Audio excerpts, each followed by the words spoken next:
فنی جوک۔ ایک شخص کسی بہانے سے فوج سے نکلنے کی کوشش کر رہا تھا۔ اس نے کئی مہینے اس عمل پر غور کیا۔ بالآخر اسے ایک تجویز سوچی۔ وہ ڈاکٹر کے پاس پہنچا اور کہنے لگا، ڈاکٹر صاحب، میری بصارت بہت ہی خراب ہے، بالکل کام نہیں کرتی۔ ڈاکٹر نے کہا، اس کرسی پر بیٹھ جاؤ، پھر تفصیل سے تمہاری بات سنوں گا۔ فوجی بولا، کون سی کرسی؟ ڈاکٹر نے بازو پکڑ کر کرسی پر اسے بٹھا دیا اور پوچھا، کیا تمہیں کرسی نظر نہیں آتی؟ فوجی بولا، بالکل نہیں۔ اچھا، اب 5ویں سطر پڑھو۔ ڈاکٹر نے ایک دیوار پر لگے چارٹ کی طرف اشارہ کیا۔ فوجی بولا، کہاں سے پڑھوں؟ چارٹ کی طرف دیکھو۔ کون سا چارٹ؟ وہی جو دیوار پر لٹک رہا ہے، لیکن دیوار کہاں ہے؟ یہ دیکھ کر ڈاکٹر کو یقین ہو گیا اور اسے فوج سے ہمیشہ کے لیے چھٹی دے دی۔ یوں ہی وہ باہر نکلا، اس نے زور سے کہکا لگایا اور اس خوشی میں فلم دیکھنے چلا گیا۔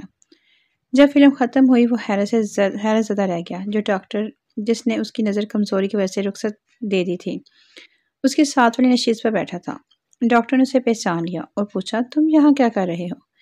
فوجی نے کسی قسم کی گھبراہٹ کا اظہار کیے بغیر ڈاکٹر سے پوچھا، کیوں صاحب، یہ بس کہاں جائے گی؟ میں تو 2 گھنٹے سے یہاں بیٹھا ہوں۔ فنی جوک۔ میں نے ایک بار دل سے پوچھا، وعدوں اور یادوں میں کیا فرق ہے؟ دل نے جواب دیا، پتر، میرا کام بلڈ سپلائی کرنا ہے، اے بغیرتیاں تسی ایجاد کیتیاں نے۔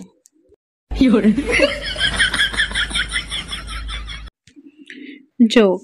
بیوی غصے سے، جب سے میری تمہارے ساتھ شادی ہوئی ہے میری تو زندگی تباہ ہو کر رہ گئی ہے، تمہیں مجھ سے پیار ہے ہی نہیں۔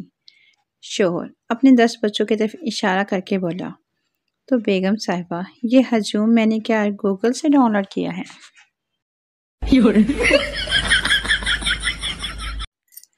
فنی جوک۔ شادی سے پہلے ہیرو نمبر 1، شادی کے بعد کولی نمبر 1۔ شادی سے پہلے میں نے پیار کیا، شادی کے بعد یہ میں نے کیا کیا؟ شادی سے پہلے جان مت جاؤ، شادی کے بعد جان مت کھاؤ۔ شادی سے پہلے تم بن رہا نہ جائے، شادی کے بعد اب اور سہا نہ جائے۔ شادی سے پہلے کچھ تو بولو، شادی کے بعد کبھی چپ بھی ہو لو۔ شادی سے پہلے آئی لو یو، شادی کے بعد آج پھر آلو۔ شادی سے پہلے جان ملنے کب آؤ گی، شادی کے بعد میکے کب جاؤ گی؟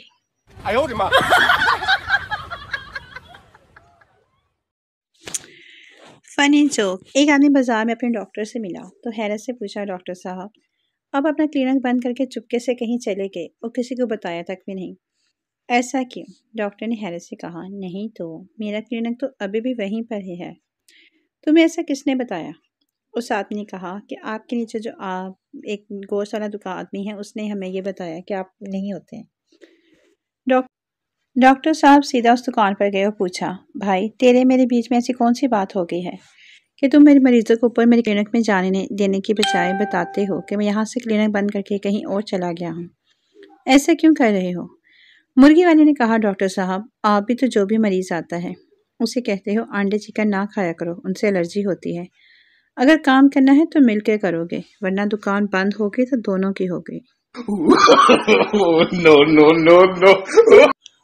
فنی جوک۔ بیوی نے ناشتہ کرتے ہوئے شوہر سے کہا، تم ہر ہفتے کو مچھلی کے شکار پر جاتے ہو نا؟ شوہر نے ناشتے سے نظر اٹھا کر فقریہ لہجے میں کہا، ہاں۔ بیوی، وہ مچھلی کل مجھ سے ملنے گھر آئی تھی، اس کے بعد سے شوہر گھر سے لاپتہ ہے، پلیز سب دعا کرو جلدی مل جائے۔ آج کا لطیفہ۔ ہم دونوں کی سوشل میڈیا پہ ملاقات ہوئی تو بات کمنٹ سے شروع ہوتی ہوئی ان باکس تک جا پہنچی۔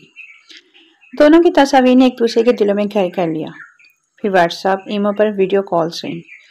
آخر ملاقات کا وقت اور مقام طے ہوا۔ جب ایک دوسرے کو روبرو دیکھا تو کافی دیر تک ایک دوسرے کے موبائل فون کے کیمرے کی تعریفیں کرتے رہے۔ فنی جوک۔ نائی کی دکان میں ایک بچہ داخل ہوا۔ نائی نے بچے کو دیکھ کر اپنے گاہک کے کان میں کہا، یہ دنیا کا سب سے بیوقوف بچہ ہے، دیکھنا میں تمہیں دکھاتا ہوں۔ نائی نے ایک ہاتھ میں 100 روپے کا نوٹ پکڑا اور ایک ہاتھ میں 10 روپے کا نوٹ، اور پھر بچے سے پوچھا، دیکھو منّے، کون سا نوٹ چاہیے؟ بچے نے 10 روپے والا نوٹ لے لیا۔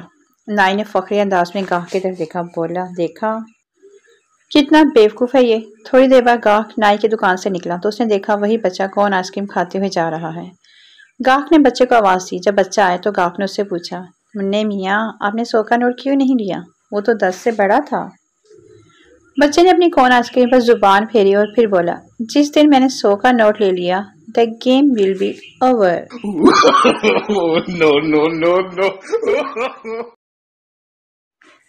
نہ شادی ہو رہی تھی اور نہ ہی کوئی لڑکی منہ لگاتی تھی۔ آخر تنگ آ کر ایک بابا جی کا بتایا وظیفہ کرنے قبرستان پہنچا تو ہر طرف ہو کا عالم تھا۔ آج آخری رات تھی اور بابے کے مطابق حاضری سے پہلے مجھے وظیفہ پورا کرنے سے روکنے کے لیے کئی طرح کے وار ہو سکتے تھے۔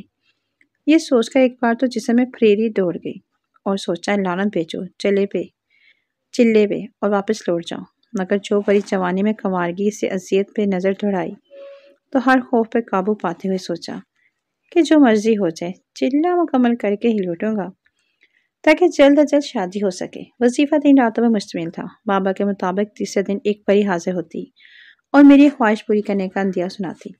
میں نے بابے کی ہدایت کے مطابق شمال کے رخ قبر کھوجی اور اس کی پانٹنی کی طرف پیٹ کا دائرہ مار کر بیٹھ گیا اور جاب شروع کر دیا۔ کچھ ہی دیر گزری تھی کہ ایک طرف سے سیاہ ہلولا سا حرکت کرتے میری جان بڑھنے لگا۔ یوں ہی میرے قریب پہنچا تو ایک سیاہ روح عورت کے نقوش واضح ہونے لگے۔ اس کے اندھیرے میں چمکتے بال، سفید دانت اور سرخ خون سے لتھڑے ہونٹ اسے کافی خوفناک بنا رہے تھے۔ اسے دیکھ کر میں نے ڈوبتے دل کو مضبوط کیا اور سوچا شاید یہ وہی پری ہے اور یوں چڑیل بن کر مجھے ڈرا رہی ہے تاکہ مجھے چلے سے روک سکے۔ میں نے منہ پر زمانے بھر کی مسکینی سجائی اور چھلانگ لگا کر اس چڑیل کے قدموں میں جا گرا اور اسے لپٹتے ہوئے بولا، میری بس یہی خواہش ہے کہ مجھ سے شادی کر لو۔ سینکڑوں بار بلاک ہونے اور دھتکارے جانے کے بعد انسانیت سے میرا اعتبار اٹھ چکا۔ اب تو ہی میرا آخری سہارا، پلیز میرا دل مت توڑنا اور نہ مت کرنا۔ چڑیل مجھے خود سے لپٹا اور واویلا کرتے دیکھ کر چیخیں مارنے لگی اور مجھے پرے دھکیل کر بولی، اوہ دنیا کے ترسے ہوئے آخری انسان، میں 3 جنوں کی ماں ہوں۔ اگر میرے والے نے تمہیں میرے ساتھ جپھی ڈالتے دیکھ لیا اور میرا گلا دبا کر مجھے مار دینا ہے۔ میں تو تمہیں ڈرانے آئی تھی کمینے، تو مجھے ہی ڈرا رہا ہے۔ یہ کہتے چڑیل نے زوردار چیخ ماری اور مجھے کوستے ہی واپس بھاگ نکلی۔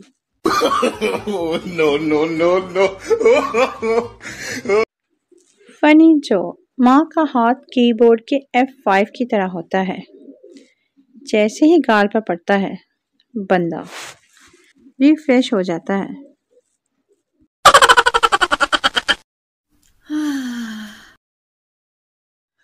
فنی جو پٹھان کنجوس سردار سے کہا، ارے کیا ہو گیا، اتنے لال پیلے کیوں ہو رہے ہو؟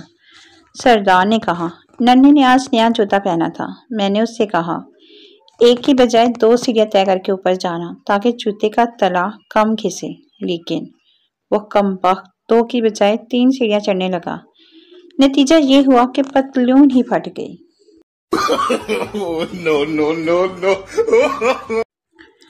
فنی جو وہ مہمان واقعی رحمت ہوتے ہیں جو ٹرے میں 2-3 بسکٹ ضرور چھوڑ کے جاتے ہیں۔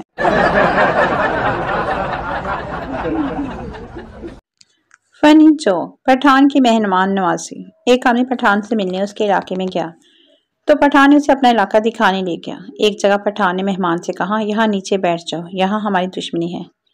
مہمان نے کہا، دشمنی تو تمہاری ہے، میں کیوں نیچے بیٹھ جاؤں؟ پٹھان نے کہا، اوئے یارا، ہم نے اس کا مہمان مارا تھا، وہ کہتا ہے ہم بھی تمہارا مہمان مارے گا۔